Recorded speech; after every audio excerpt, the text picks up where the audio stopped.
Buenas noches. Vamos a dar comienzo a la sesión ordinaria del Pleno del mes de marzo.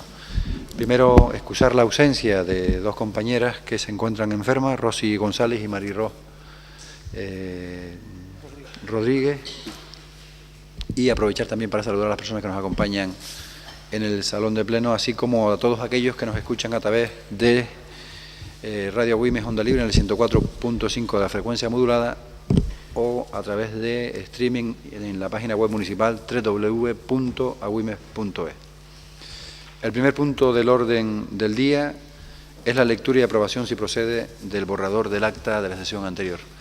¿Alguna corrección, matiz, modificación, sugerencia? Nina, por favor. Buenas noches. Solo matizar que me voy a abstener en este punto, ya que no vine al pleno anterior. Gracias, Nina. ¿Alguna otra? Bien, pasamos entonces a la votación. ¿Votos a favor? 18. ¿Abstenciones? Queda aprobado por 18 votos a favor y una abstención. Segundo punto del orden del día, modificación de ordenanzas fiscales. Tiene la palabra el concejal de Hacienda, Raúl Martel, por favor. Buenas noches, muchas gracias, señor alcalde. Buenas noches a todas y a todos. Se propone la modificación de la ordenanza fiscal relativa al impuesto sobre el incremento del valor de los terrenos de naturaleza urbana, la popularmente conocida como plusvalía, con el objetivo de que cuando el causante y el adquirente vivan en la misma vivienda y sea la vivienda habitual de ambos, no tengan que estar grabados al 100%, sino que tengan una bonificación del 95%. Al fin y al cabo pagan solo el 5% de lo que correspondería en otros casos. Y de la propuesta inicial, atendiendo también al informe de la asesoría jurídica, el punto 3 tiene una redacción distinta que pasaré a leer, que es la que se especifica en el mismo informe jurídico, que pasaré a leer literalmente, y en el punto 1 se incluye un matiz también para que no quepa duda de lo que estamos aprobando. Quedaría de tal modo que en las transmisiones mortis causa referentes a la vivienda habitual del causante y adquirente, se añade, se considerará como tal la que figura, el resto permanecería igual, y el punto tercero quedaría redactado tal y como la asesoría jurídica propuso, para una mejor comprensión. El obligado tributario en el plazo de 6 meses contado desde la fecha de devengo del impuesto debe solicitar la bonificación, prorrogable por otros 6 a solicitud del mismo. Muchas gracias. Muy bien, muchas gracias. Turno de intervenciones. Beatriz, por favor.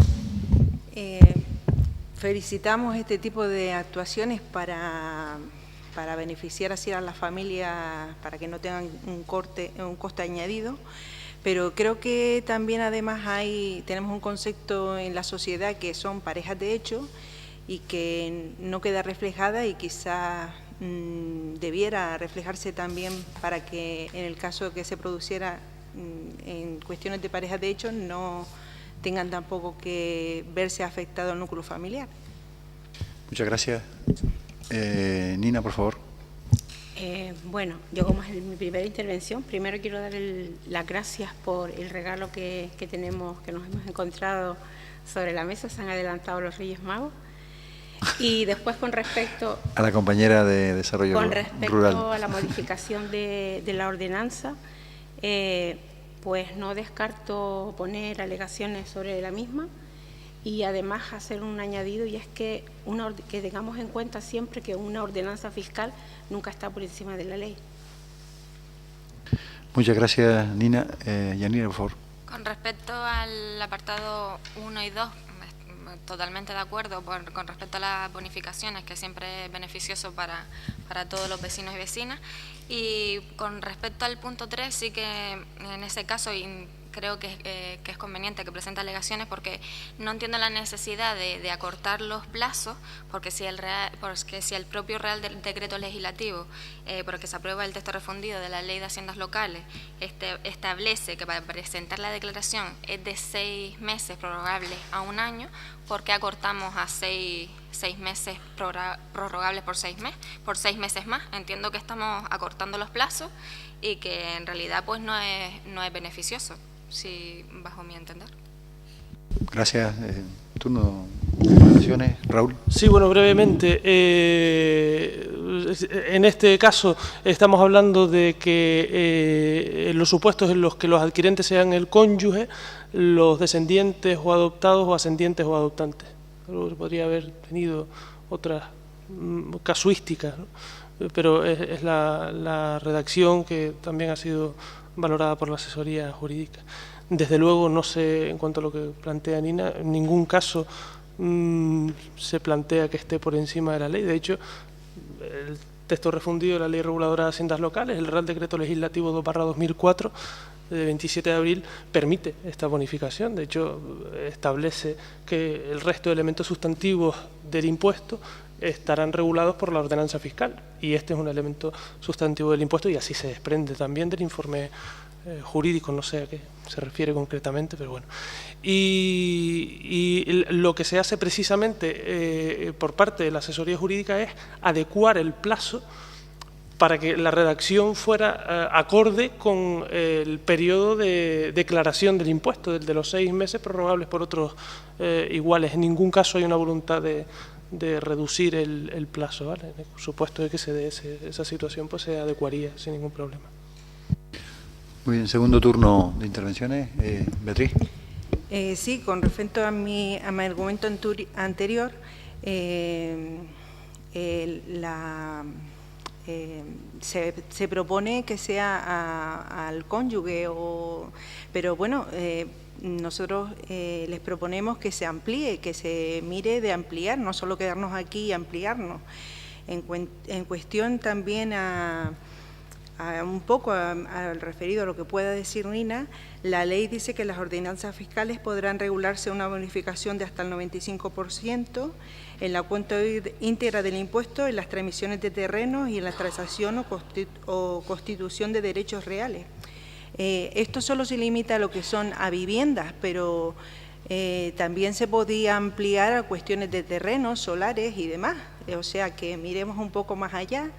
Y luego también, que antes se me pasó decirlo, a lo que no vengo a estar de todo de acuerdo porque condiciona mucho es la cuestión de que el que se beneficie de esta bonificación tiene que mantener la vivienda por un periodo de 3 años.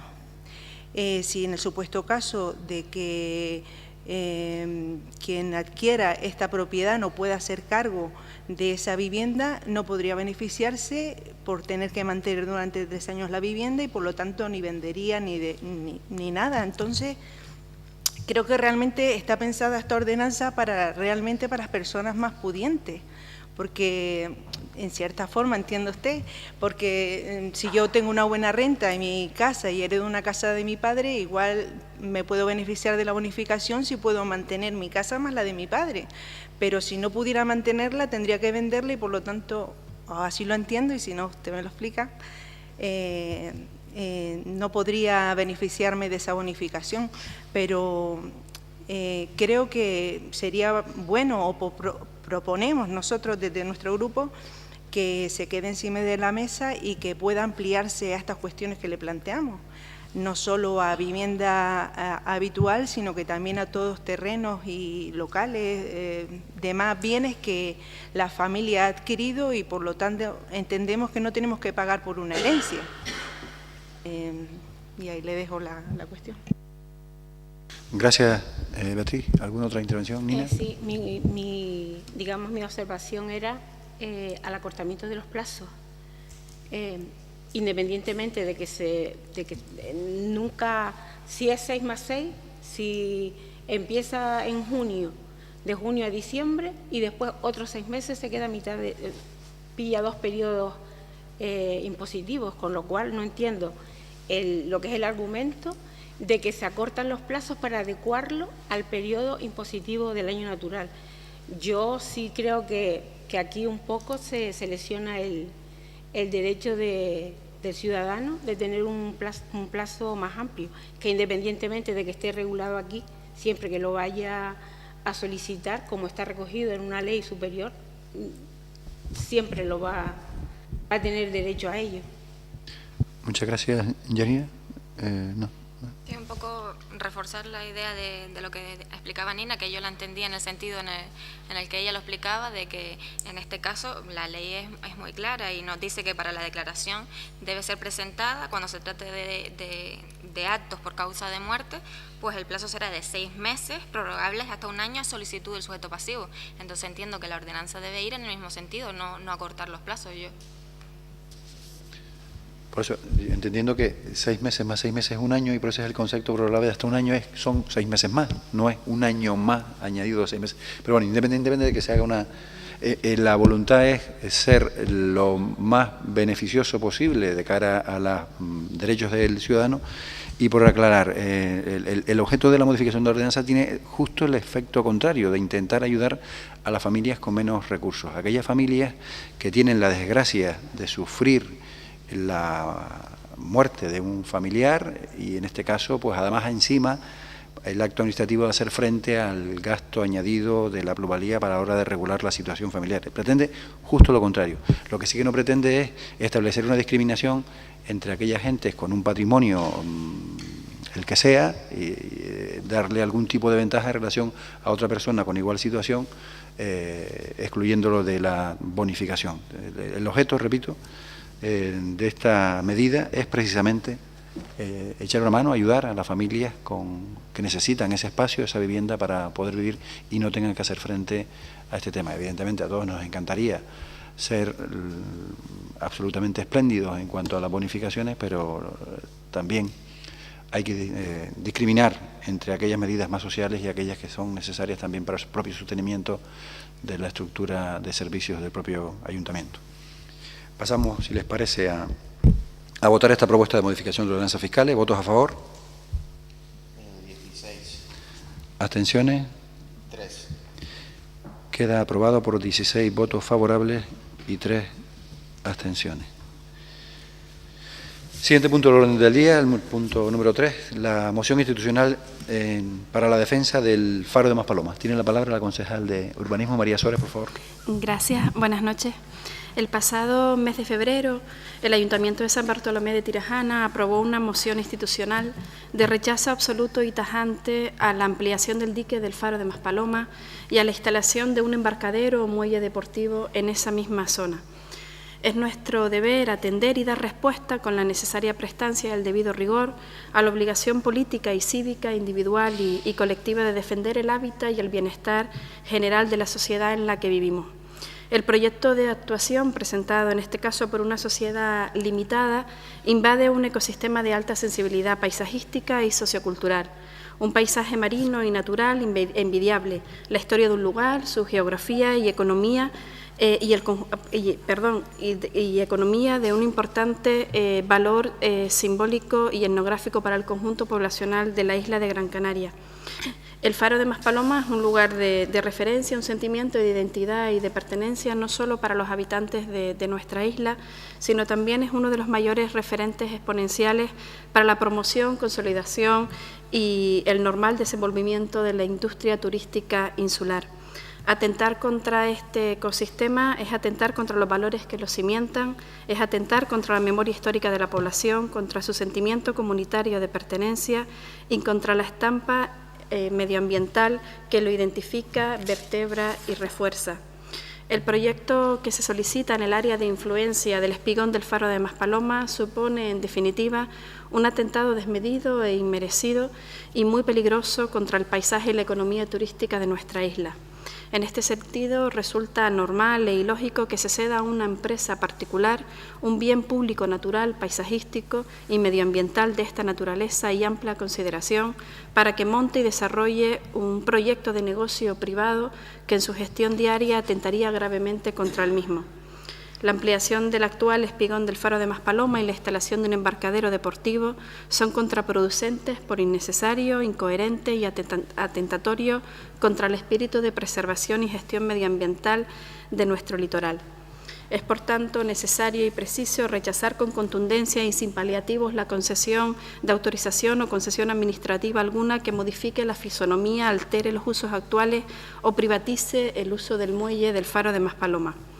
Por todo ello, se propone a este Pleno que se respalde la moción institucional que aprobó por unanimidad el Ayuntamiento de San Bartolomé de Tirajana, cuyo objeto es instar y solicitar a la Jefatura de la Demarcación de Costas de Canarias, a la Dirección General de Sostenibilidad de la Costa y del Mar, a la Secretaría de Estado de Medio Ambiente y al Ministerio para la Transición Ecológica del Gobierno de España, que denieguen y rechacen de plano y con rotundidad la solicitud cursada para la ocupación del dominio público marítimo terrestre de esta zona del Faro de Maspaloma en el término municipal de San Bartolomé de Tirajana, ya que tiene por última intención el montaje y la habilitación de un embarcadero deportivo de la Marina Costera Natural de su zona de influencia con una única finalidad mercantil y lucrativa.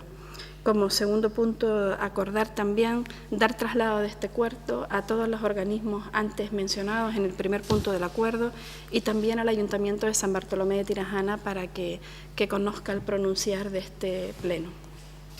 Muchas gracias, María. Turno de intervenciones. Beatriz, por favor. Totalmente de acuerdo con la moción presentada. No cabe en el Faro de Maspaloma ningún tipo de explotación lucrativa. Y además por el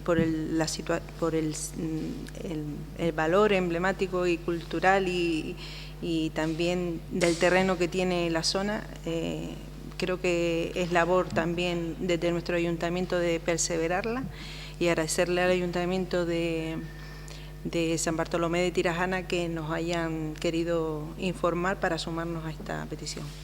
Muchas gracias, Beatriz. Nina, por favor. Yo también estoy totalmente de acuerdo con apoyar esta moción y que además sea institucional. Para mí, además de todos los, digamos, informes técnicos que tienen de medio ambiente y de preservar nuestra isla, igual es porque uno ya está mirándolo todo con lupa. Es muy gratificante para mí ver una moción de este tipo que ha sido apoyada por todos los partidos políticos de la corporación sin tener en cuenta los colores políticos de cada uno, sino mirando el interés general. Muchas gracias, Nina. Yanira, por favor. Coalición Canaria también va a apoyar esta moción porque estamos hablando de un proyecto innecesario, pues que, como ella decía, pues atenta contra el paisaje de un enclave turístico. Los turistas que realmente nos visitan pues lo hacen por el encanto natural que tiene nuestra isla, por los paisajes que tenemos, y tenemos que tener más cuidado porque estamos viviendo del turismo prácticamente, pero con este tipo de proyectos que al final solo son un amasijo de hormigón, pues pretendemos cargarnos lo que es la esencia de nuestra isla. Muchas gracias, Yanira, y a todas las demás por el apoyo. Vamos entonces a votar la propuesta de moción institucional en defensa del Faro de Maspaloma. ¿Votos a favor? Unanimidad. Queda aprobada por unanimidad. Punto siguiente del orden del día, dación de cuentas de decretos de alcaldía, acta de la Junta de Gobierno Local y actas de la Junta General de la Mancomunidad. En asunto de presidencia, solo recordarles que, aunque ya se los dijo el portavoz de Rocaguairo, el lunes a las 8:30 convocamos pleno extraordinario para el sorteo de mesas electorales. Será un pleno en principio corto, pero aunque le llegue la convocatoria formal para que también lo tengan a la hora de cuadrar agenda. Y último punto del orden del día, ruegos y preguntas. Beatriz, por favor. Sí, durante este mes nos han hecho llegar y también hemos comprobado que en las redes sociales pues se está hablando sobre la proximidad de negocios de juegos en referencia a la proximidad con colegios y con centros, institutos. Y hablaban en los comentarios sobre si estaba de acuerdo a ley la proximidad o no.